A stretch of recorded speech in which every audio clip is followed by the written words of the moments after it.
Hello বন্ধুরা, কেমন আছো সকলে? আমি Nupur. Welcome everybody to my YouTube channel nature the very core of science. আমি চলে এসেছি কোথায় পাবো তারে পরবর্তী অংশ নিয়ে। আগের অংশে আমরা দেখেছিলাম মলুটিতে কালী পুজোস্ত আয়োজন সমাপ্ত হচ্ছে। ঢাকিদের ঢাকের আওয়াজে, অসংখ্য ঢাকের আওয়াজে সারা মলুটির আকাশ বাতাস কাঁপছে। কি যেন এক ঘোরের সব মানুষ আচ্ছন্ন হচ্ছে। দেখি সে পূজার রকম কেমন, সে পূজার কি অসম্ভব দৃশ্য আমাদের জন্য অপেক্ষা করে আছে লেখক বনাম কথকের বর্ণনায়। সঙ্গে থাকুন, কমেন্টস করলে ভালো লাগবে। কত যে জলহাস মত্তভাস স্রোতের টানে ভেসে চলেছিল আমার দুপাশ দিয়ে, তার হিসেব করতে পারিনি। নিশিঘোর কাটেনি আমার, যেন অগাধ অসীম অন্ধকারের ভিতর দিয়ে ভেসে চলেছিলাম, কখনো সোজা, কখনো এঁকে বেঁকে, কুটির ইমারত মন্দিরের পাশ দিয়ে। পথে পথে আমার চলা স্রোতে মানুষ, আমার উজানেও অনেক, যে যার আপন পথে চলেছিল। সেই কালো রাত্রে কারুর মুখ স্পষ্ট দেখতে পাচ্ছিলাম না, সকলই অস্পষ্ট, ছায়া ছায়া, যেন আমরা কেউ মর্তভূমে নেই, যেন অন্য কোথাও কোনো দূর লোকে কালের ওপারে সময় যেখানে বন্দী হয়ে পড়েছে, বাঁধা পড়েছে ডাকের উদ্দাম দগরের ঝমঝম ঝনঝন কম্পনে। কেবল মাঝে মাঝে এক একটা আলোকিত দ্বীপ ভেসে উঠছিল, যেখানে শ্রবণ ফেটে যাওয়া ঢাকের শব্দ, ফুলঝুরি রং মশাল, দুমদুম বাজি, মানুষের ভিড়, আর সেই কালীর প্রতিমা যার সঙ্গে কেবলই চোখাচোখি, যেদিকেই চোখ ফেরাই। আলোর দ্বীপগুলো এক একটা পূজা বাড়ি। কারা যেন কথা বলছিলেন, কারা যেন সামাজিকতা করছিলেন। এই সহে বই সহে হয়তো বসেছিলাম, হয়তো দুই চারি কুশল বার্তা বিনিময় হয়েছিল, কিন্তু মনে নেই কিছু। কোথায় যেন আরো কিছু গাঢ়, আরো গূঢ় কিছু ছিল। মলুটি সেই অজ্ঞেয় সীমায় চলে গিয়েছিলাম। পূজাবাড়ির সকল ছাড়িয়ে এলেই আবার অন্ধকার, ঘোর করালো সেই রাত্রি, উদ্দাম উন্মত্ত নিশা। কানে আসছিল কত বিচিত্র বচন, কেউ হাসে খিলিখিলি খলখল, কেউ কেউ হাঁকে রুদ্র গলায়, কেউ কাঁদে ফুপিয়ে। তারা কে? দেখতে পাইনি কাউকে। তারা কোন নারী কোন পুরুষ কাউকে চিনিনি। তার সঙ্গে কোথা থেকে এসেছিল বাতাস কে জানে, রাজমহলের পাহাড় থেকে নাকি বঙ্গোপসাগর থেকে বুঝতে পারিনি। তালের পাতায় পাতায় অসিধারে খান খান সেই বাতাসে শুনেছিলাম চাপা গোঙানি গড়গড়, পাতায় পাতায় ঝাপটা, সব মিলিয়ে যেন শাসানি গোঙানি প্রহার। কিন্তু সাবধান হে, অন্ধকারে পা পড়ে গিয়েছিল কার গায়ে। মেয়ে গলায় শুনেছিলাম অস্ফুট আর্তনাদ। ওহ, যেন অবশ হয়েছিল পা। কালো ডাগরি মেয়েটির আঢাকা বুক, মুখ, বাহু কেমন করে চোখে পড়েছিল জানি না। কালো চোখ দুটিতে যেন ব্যথার তরাস। আমি ত্রাসে বিমহুর সঙ্গে সঙ্গে হেঁকে উঠেছিল, পথের উপর শুয়ে রয়েছিস, সরে শুবি তো। তখন লক্ষ্য পড়েছিল কেবল যাতায়াত না, মলুটির পথে পথে মানুষ আশ্রয় নিয়েছে। মন্দিরের ধারে, কুটিরের পাশে, ইমারতের দেওয়াল ঘেঁষে ঘেঁষে মেয়ে পুরুষ শিশু সপরিবারের সাঁওতাল প্রজারা এসেছে রাজার গ্রামে, পূজায় এসেছে। যে যেখানে পেরেছে পেতেছে রাত্রের আস্তানা, মন্ত্র পূজা যা কিছু আর্য নিয়মের পার, তাদের উৎসব। তখন সেই প্রতীক্ষা। দেখেছিলাম তাদের কারুর সঙ্গে মাদল, কারুর বিশাল বাঁশি, কেউ বাজাচ্ছিল, কেউ মাদল বুকে ধরে ঘুমে কাতর। তবু তারই মধ্যে কোনো মেয়ের গলার গুনগুনানি, পুরুষের রস খাওয়া মদ্দা পায়রার বকবকম। আর যদি থেকে থেকে হঠাৎ কারুর হাতের কেরোসিনের টিমটিম লাল আলো ভেসে উঠেছিল, তখন আরো অলৌকিক জীবন্ত নরনারী, আর কাঁপা আলোয় কাঁপা কাঁপা মন্দিরের গায়ের দেবতারা সকলেই যেন একাকার হয়ে উঠেছিল। আমার নিশিঘোর নিশায় নিশায় বাড়ছিল। কখন এক সময় তালসারির নিচে বাবলা বনের ধারে এক মন্দিরের কালো জমাট মূর্তির পাশ দিয়ে সহসা ভেসে উঠেছিল আগুনের লেলিহান শিখা।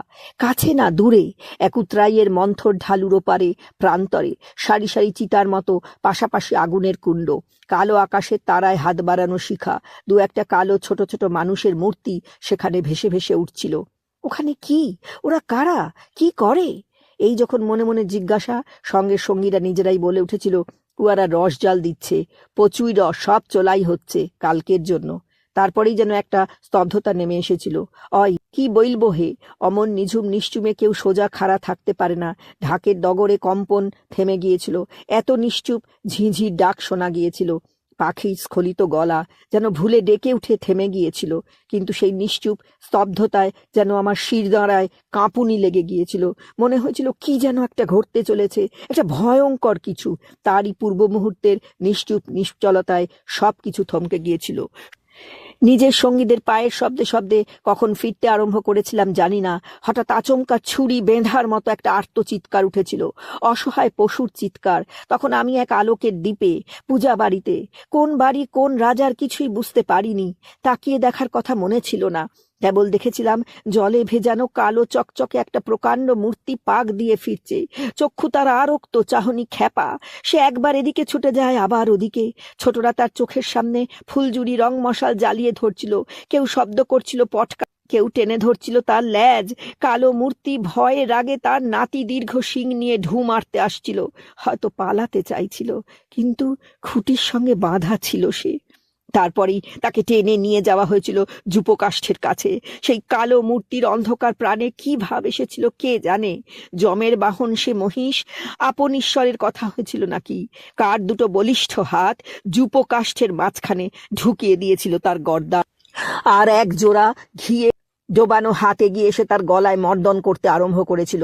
তখন একজন সামনের দড়ি ধরে টানছিল, আর একজন পিছন থেকে, আর কেবলই মর্দন মর্দন।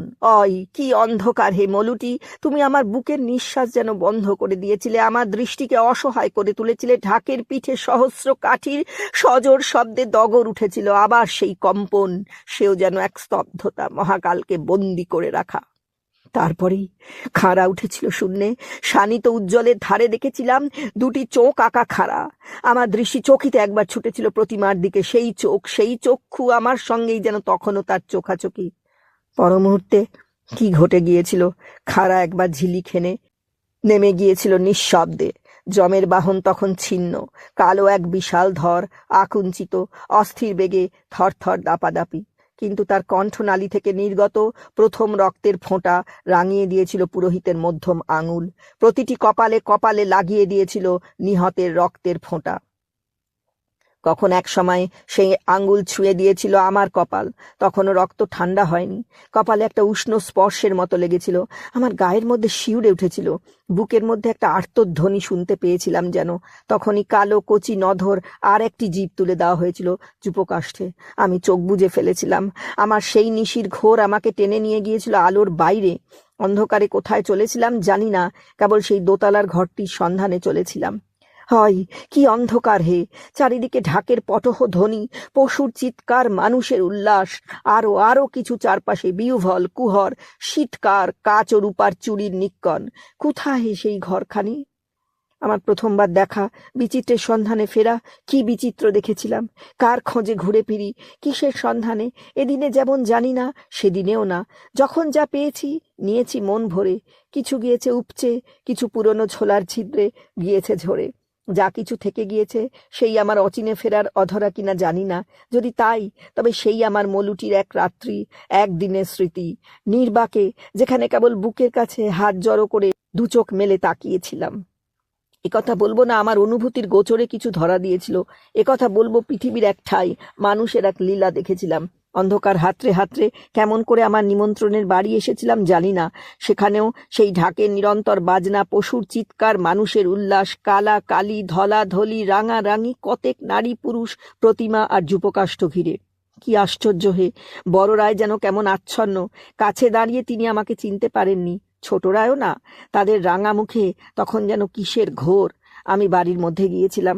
সেখানে তখন একটি মাত্র আলো এক দাওয়ার কাছে টিমটিম করছিল, যেন সেখানে উৎসব বর্জিত হাহাকার। উঠোন পেরিয়ে দক্ষিণের দাওয়ায় উঠে ডান দিকে ফিরে সিঁড়ির দিকে যাচ্ছিলাম। আবার থমকে দাঁড়াতে হয়েছিল। কে যেন কোথায় বলছিল, না না না। মেয়েলি কণ্ঠস্বরে কান্নার আভাস। তারপর পুরুষের গলা, এই তোর পায়ে ধরি, অন্যায় হয়ে যেছে মাইরি। যেন আর এক জগৎ। রক্তের উৎসব থেকে মুরলীধ্বনি বলে, দেহি পদ পল্লব মুদাওরাম। গলা চিনতে ভুল করিনি, সেই ডাকা আর ডাকিনি, ধনু আর টিপু। কিন্তু কোথায়? আওয়াজ বলে কোথা থেকে। তারপরে ত্রাসরোষ, এই বলছি পায়ে হাত দিও না, আমি যাব না পূজা দেখতে। টিপু, তুই নক্কি মেয়ে, কথা শুনবি না? ওহে পুরুষ, তুম দিকে চিনতে বাকি নাই। তাই কান্না ঝাঁঝানো গলায় বেড়েছিল, না না না, কেন লজ্জা করে না? মুখ দেখবে না বলছিলে, মুখে থাপ্পড় মারবে। ওরে পুরুষ, তখন কি ধরে ধনী হয়ে অমন বুলি বলেছিলি মনে ছিল না? আর তোষবার সময় বলেছিল, মাইরি বলছি, অন্যায় হয়ে গেছে। এই শোন টিপু। মানভঞ্জনের পালা, আর কিছু শোনবার ছিল না। সিঁড়ি দিয়ে ওপরে উঠে গিয়েছিলাম। এক কোণে একটা টিমটিমে বাতি ছিল, সেই আলোয় জামা খুলে পাতা বিছানায় লুটিয়ে পড়তে যাচ্ছিলাম। বারান্দায় দরজার কাছ থেকে সুশীর গলা জেগে উঠেছিল, খাবেন না? একটু চমক খেতে হয়েছিল, কিন্তু মলুটির নিশিঘোর আমার মন মস্তিষ্কের সীমায় সীমায়। সেই ঘোরে একটু চমক লেগেছিল। সুশি এখানে কেন, এই অন্ধকারে, নিরালা নির্জনে, উৎসবের আসর ছেড়ে? জিজ্ঞেস করেছিলাম, তুমি পূজার ওখানে যাওনি? না। ছোট জবাব, কিন্তু ছোট না। স্বর এসেছিল যেন অনেক দূর থেকে। কি একটা সুর ছিল, ধরতে পারিনি, যেন কিসের ভারে চাপ খাওয়া সুরের মতো। জিজ্ঞেস করেছিলাম, কেন? ভালো লাগে না। কার্তিকের চতুর্দশী মহানিশায় মলুটিতে নতুন কথা, নতুন সুর, নতুন ভাব। ভালো লাগে না। টিমটিমে অস্পষ্ট আলোয় দেখেছিলাম সুশীর মাথা নিচু। কোনো এক অবসরে খোঁপা বাঁধবার সময় হয়েছিল ওর। সেই খোঁপাটি নত মাথায় বড় হয়ে জেগেছিল। একটু বুঝি সাজতেও হয়েছিল, কিছু রঙিন বসন, কিছু চাকচিক্য। আস্তে আস্তে মাথা তুলেছিল। দেখেছিলাম কপালে একটি টিপ, যেন দু চোখে দুই তারা, কপালে আর এক। সেখানে হাসির ঝিলিক না, উৎসবের উল্লাস না, নির্বাক বিস্ময়াহত বিমর্ষ মুখ। তার চেয়ে বেশি যেন ভিতরের প্লাবন বহে। আমার জিজ্ঞাসু মুখের দিকে একটু চেয়ে থেকে আবার বলেছিল, আমি দেখতে পারি না। কি দেখতে পারে না সে কথা আর জিজ্ঞাসা করিনি। হঠাৎ দেখেছিলাম কালো টিপ পরা ত্রিনয়নী মেয়ে চোখের কোণে জল জমে উঠেছে। আবার বলেছিল, আমি পারি না। বলেই সুশি পিছন ফিরে বারান্দার কোলে আধারে সরে গিয়েছিল। আমি চুপ করে বসেছিলাম। বাইরে পূজা দালানে উল্লাস, বাজনা, পশুর চিৎকার। ঘরের নিচে অন্ধকারে দেহি পদ পল্লব মুদারমের সুর। ওপরে শ্রীমতী নামে সে দাসী রক্তের ধুলায় যে অহিংসার সাহসে কাঁদে। মনে হয়েছিল পথ চলার এমন বিচিত্র ছবি আর কবে বা দেখেছি। বারে বারে বুকের কাছে হাত এনে কাকে যে নমস্কার করতে চেয়েছিলাম জানি না। কেবল প্রার্থনা করেছিলাম, আমার মনকে স্পন্দিত রাখতে দাও, আমার চোখ খোলা রাখো। একটু পরেই আবার সুশি দরজায় ভেসে উঠেছিল। তখন তার দৃষ্টিতে ও গলায় স্বচ্ছলতা। বলেছিল, আপনি চলে এলেন কেন? মন খুলেই বলেছিলাম, তোমাদের এই মলুটির এক নিশির ঘোর লেগেছে আমার। আমি যেন ঠিক কিছুই বুঝতে পারছি না, অথচ পারছিও। সুশি এক মুহূর্ত তিন চোখে অপলক চেয়েছিল আমার দিকে, দৃষ্টিতে অনুসন্ধিৎসা, কিছু বা বিস্ময়। হঠাৎ চোখ নামিয়ে আবার তাকিয়েছিলাম। তখন যেন ওর কালো মুখে হাসি ফুটেছিল একটু। বলেছিল, যাদের সঙ্গে গেছিলেন তারা কোথায়? জানি না। ওদের সঙ্গে যদি একটু মেতে যেতেন তাহলে সব ঠিক লাগতো। কথাটা ঠিক হৃদয়ঙ্গম হয়নি, তাই অবাক চোখে তাকিয়েছিলাম। সুশি যেন একটু লজ্জা পেয়ে হেসেছিল। বলেছিল, যেমন ঠাকুরের যেমন পুজো, জানেন তো, কারণ বাড়ি ছাড়া এ পুজো হয় না। বলে সুশি আমার মুখের দিকে তাকিয়েছিল। আর বেশি বলবার দরকার ছিল না, সেইটুকু ইঙ্গিতেই বুঝতে পেরেছিলাম ওর বক্তব্য কি। কিন্তু সুশির একটু বুঝতে ভুল হয়েছিল। আমি মেতেছিলাম ঠিকই, সীমাতনের চেহারাটা অন্যরকম। আমার সমগ্র অনুভূতি জুড়ে তার খেলা, এমনি তার প্রাণ ধাঁধানো ঝলক, অসীম বিস্ময়, প্রায় এক অলৌকিকের রহস্যে যেন বিবশ হয়েছিলাম। তার চেয়ে বলি, আমার ঘোর লেগেছিল, মাতনের ঘোর। বলেছিলাম, তার দরকার নেই, বেঠিক আমার লাগেনি কিছুই, এমন আর কখনো দেখিনি। সুশি তাড়াতাড়ি দুপা এগিয়ে এসেছিল, অবাক ত্রস্ত গলায় বলেছিল, রাগ করলেন নাকি? হেসে বলেছিলাম, না। তারপর সুশির চোখের দিকে এক পলক দেখে জিজ্ঞেস করেছিলাম, মলুটির পুজো কি এই তোমার প্রথম দেখা? সুশি ভুরু তুলে বলেছিল, না না, ছোটবেলা থেকেই দেখছি তো। তবে তুমি দেখতে পারো না কেন? সুশি একটু চুপ করেছিল, মুখ ফিরে তাকিয়েছিল টিমটিমে আলোটার দিকে। দৃষ্টি দেখে মনে হয়েছিল সে ঘর থেকেও যেন অন্য কোথায় চলে গিয়েছিল। আস্তে আস্তে বলেছিল, ছেলেবেলায় বেশ ভালো লাগতো, তারপরে যত বড় হতে লাগলাম আর ভালো লাগতো না। বাবা মারা যাবার পর বলি দেখতে আর কখনো যাই না। দেখেছিলাম এক হরিণী আমার সামনে দাঁড়িয়ে, সংসার যাকে অসহায় করেছে, ব্যাধ ভীতা হরিণী করেছে। পিতৃহীনা একটি মেয়ে, যে তার চারপাশে দেখেছে অনেক উদ্যত খড়গের ভিড়, যে তার নিজের বুকে কান পেতে শুনেছে অসহায়ের আর্তনাদ, চারিদিকে তার অনেক যূপকাষ্ঠ, ক্ষুধা, অসম্মান, অনিরাপত্তা, অপ্রতিষ্ঠা। বাইরে বাজনা, উল্লাস, আত্মনাদ। ঘরের মধ্যে তখন সুশির দিকে তাকিয়ে আমার মধ্যেও এক নিবিড় মমতা স্পন্দিত হচ্ছিল। ইচ্ছা করছিল মেয়েটিকে কাছে ডেকে একটু স্নেহ করি। অনেক কথা ও বলেনি, কয়েকটি কথার মধ্যে ওর ভিতরের পুরো ছবিটা ভাসছিল। আপনাকে খেতে দিই? কথা শুনে চমক ভেঙেছিল, চোখ ফেরাতে ভুলেছিলাম। পুরুষের অপলক চোখের সামনে কখন লজ্জায় সংকোচে কুঁকড়ে উঠেছিল সুশি। ঘোর ভাঙাবার জন্যই ডেকে কথা বলেছিল। আবার বলেছিল, জেঠি বলেছে আপনি ফিরে এলে খেতে দিতে। রাত কিন্তু 2টো বেজে গেছে। 2টো? হাত তুলে ঘড়ি দেখেছিলাম। 2টো না, তার চেয়েও 8 ঘন্টা বেশি। জিজ্ঞেস করেছিলাম, আর সবাই খাবে কখন? সুশি বলেছিল, তার কোনো ঠিক নেই। ক্ষুধার অনুভূতি আমার একটুও ছিল না। মলুটির নিশিঘোরের মধ্যে স্নায়ুতন্ত্রে কেমন একটা শৈথিল্যের আচ্ছন্নতা নিবিড় হয়ে এসেছিল।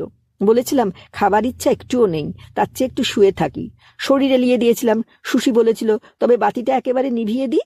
ঘরটা অন্ধকারে ডুবে গিয়েছিল। জিজ্ঞাসা করেছিলাম, তুমি কি করবে এখন? অন্ধকারের মধ্যে সুশির গলা শুনে গিয়েছিল, বারান্দায় বসে থাকবো। শুতে পারো তো, আমার ঘুম আসবে না। আমি চুপ করেছিলাম। টের পাইনি সুশি বারান্দায় গিয়েছে কিনা। সে কোথায় দাঁড়িয়ে আছে বুঝতে পারিনি। নিকষ অন্ধকারে আমার চোখের সামনে তবু সুশির মুখটিই ভাসছিল, আর ওর অকপট করুণ স্বর শ্রবণে বাজছিল, আমার ঘুম আসবে না। বাইরে বলির উৎসব তেমনই চলছিল। আমার চেতনা কখন হারিয়ে গিয়েছিল জানতে পারি। সহসা কানের কাছে যেন ঢাকের ডগর বেজে উঠেছিল। চোখ মেলে তাকিয়ে দেখেছিলাম দিনের আলো। আমার সারা গায়ে ঘাম।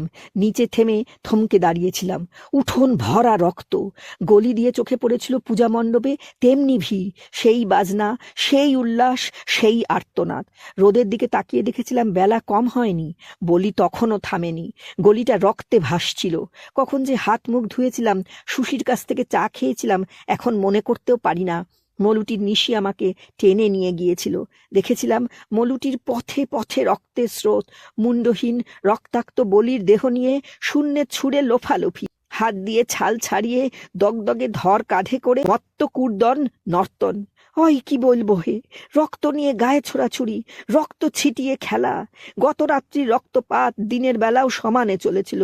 মলুটির লাল মাটিতে রক্তে রক্তে দই কাদা, তার সঙ্গে রসের অনুপান। সাঁওতাল মেয়ে পুরুষেরা পাত্র উজাড় করা মত্ততায় কলকল ঢলঢল। ঠাকিদেরও সেই দশা, ঢুকুঢুকু রসের ধারায়, হাতে তাদের অসুর শক্তি। তারা থামতে ভুলে গিয়েছিল, দাঁড়াতে ভুলে গিয়েছিল।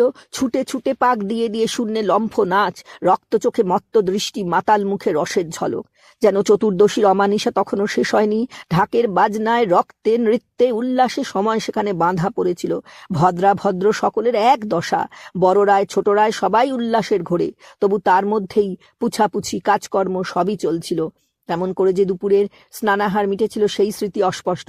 দেখেছিলাম মলুটির পথে পথে কোথা থেকে এসেছিল মনোহারীর দোকানদার, ঘণ্টা বাজানো মিঠাইওয়ালা, আর এসেছিল ঝাঁপি মাথায় মেয়ে পুরুষ সাপুরে। তারা ঝাঁপি খুলে সাপ ছড়িয়ে দিয়েছিল পূজা বাড়ির উঠানে, খেলিয়েছিল মলুটির খ্যাপা ভিড়ের পথে পথে।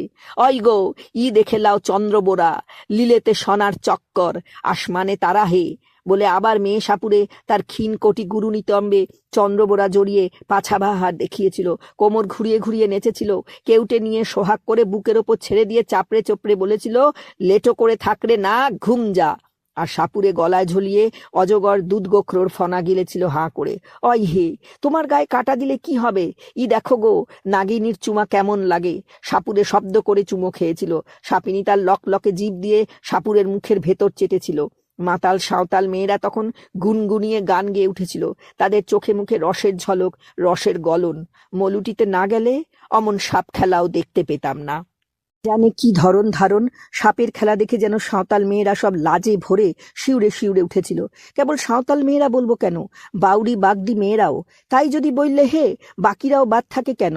কেতাবিতে যারা ভদ্রমহিলা, অন্তঃপুরের ঝিবউয়েরাও মুখে আঁচল চেপে হেসে কুটিপাটি। পাছে পুরুষদের সঙ্গে চোখাচোখি হয়ে যায়। ঘন ঘন ঘোমটা ঢাকা, ভারী লাজে লাজানো। সাঁওতাল বাউরি বাগদি মেয়েদের অত ঢাকাঢাকি ছিল না, লাজে লাজানো ছিল। হাসতে গিয়ে যেন গায়ে কাঁপন ধরে যাচ্ছিল ভয়ে। ই বাবা গো, অই গো, আছি, উয়াদের লজ্জা নাই গো বলে খিলখিল হাসি, হেসে ঢলাঢলি। কেন সাপুরে মেয়ে নাচে না সাপুরে পুরুষের বয়ানে ধরতে পারিনি। সাপুরেদের ভাবভঙ্গি একটু কেমন কেমন ছিল সেইটুকু নজর করেছিলাম। চোখ পুরু পুরু, হেসে বচন, ই দেখ গ, সামলে বিটি, নাগের ফনা কুথা উঠে হে, দমশন কইলে জানি না বলে হঠাৎ কাপড় ঝাড়া দিয়ে সাপ বের করেছিল। অমনি হাসাহাসি, ঢলাঢলি। আবার ফনা চেপে ধরে যখন মুখে পুড়ে দিয়েছিল তখন মেয়েদের গলায় আর্তস্বর। আর্তস্বর নয় হে, বলো শীতকার, নাগরদোলায় ভয় পাওয়া খুশি। যখন পূজা দালানে উঠোনে খেলা তখন সুশিকে দেখেছিলাম। মেয়েদের দলের মধ্যে দাঁড়িয়েছিল। রক্তারক্তিতে যার ভয়, সাপের খেলা দেখে যেন তার চোখেতেই আমেজ। কালো মেয়েটি ডাগর চোখে খুশির ঝলকে যেন রাঙা ছোপ ধরে গিয়েছিল। বারেক চোখাচোখি হয়েছিল বলে হেসে চোখের পাতা নামিয়ে নিয়েছিল, যেন রাঙা ছোপ চোখে না মনেতে লেগেছিল।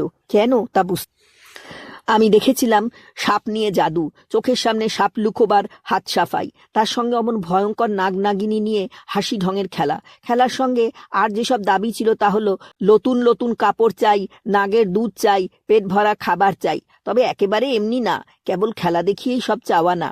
বিষ ঝাড়বার শিকড় দেব, নাক ঠেকাবার জন্য হেতালের ডাল দেব, মন মজাবার ওষুধ দেব, তবে না এত দাবি দাওয়া। ওদিকে যত নাগনাগিনীর খেলা, সাপুরেদের নচন নাচন, তত যেন সাঁওতালি মেয়েদেরও নাগিনী দোলন লেগেছিল।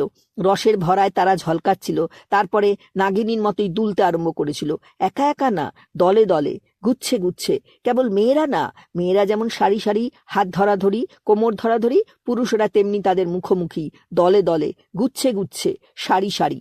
তাদের কারুর গলায় মাদল, কারুর হাতে বাঁশি। মেয়েদের গলা তখনও তেমন খোলেনি, গুনগুনানি চলছিল। তাদের নাচ চলেছিল পূজা দালানের উঠানে, বাড়ির মধ্যে উঠানে, তারপরের উঠোন থেকে একেবারে এ ঘরের দাওয়ায় সে ঘরের দাওয়ায়, ইস্তক রান্নাঘরের সামনেও। সবাইকে দেখাতে হবে যে, উই গো রাঙা বউ, লাজ দেখবি না? দেখবে বই কি। বড় গিন্নি, ছোট গিন্নি, তাবৎ বউ ঝিয়েরা সব বেরিয়ে এসেছিলেন ঘর ছেড়ে। কর্তারা দেখতে দেখতে আবার সামাল দিচ্ছিলেন, হ্যাঁ, খুব হয়েছে রে, খুব হয়েছে। সে কথাটি বলবার জো ছিল না। কেনে, খুব কোথা দেখলি রে? ই কি লাচ হলো যে খুব দেখলি? বলেই কাছের রস অধরা ঢল ঢল মেয়েটিকে ধরে সে কি প্রাকৃত ভঙ্গির নাচে। ওহে নগর মজা চোখওয়ালা বিদ্যে ধর, অমন অশ্লীল জ্ঞানে নজর ঘুরিয়ে নিও না। মস্করা বোঝো না? হ্যাঁ, মস্করা। অশ্লীলতা যদি কোথাও ছিল সে তোমার চোখে, ওদের না। ওরা যেমন তেমনই, নিজেদের মতো নিজেদের সবকিছু। তোমার নগর ঝলক যখন ওদের হাতছানি দেয়, জানবে তখন ওরা বিপরীতে বাঁকা। নয়া রীতের ধর্তাই জানা নেই, অথচ আপন রীত ছাড়া সে বড় বিষ। এ আপন রীতে চলা, এ হলো অনায়াস, স্বচ্ছন্দ, সুন্দর। তবু বড়রায় ছোটরায় রাঙা মুখে হেসে ধমক দিয়েছিলেন, আরে ধু হারামজাদা। বৌঝিয়েরা হেসেই বাঁচেননি, ঘোমটা টেনে আঁচল চেপে সরে গিয়েছিলেন। উঠোনে দাওয়ায় পথে পথে নাচ গান, সাপ খেলানো, টিং টিং ঘন্টা, বোম্বাই মিঠাই, লাড্ডু, জিলিপি, তেলে ভাজা, আর বেলোয়ারি চুড়ি লয় গো, ইয়ার নাম রেশমি চুড়ি, চ্যাংড়া ধরার ফাঁদ। তার সঙ্গে চোখ ঝলসানো টিপছাপ আলতা, সিঁদুর, বেলাতি পাথর বসানো আংটি। রামপুরহাটের দোকানদার সেসব জানে, বেলাতি পাথর কাকে বলে আর কলকাতার ফুলেল তেল।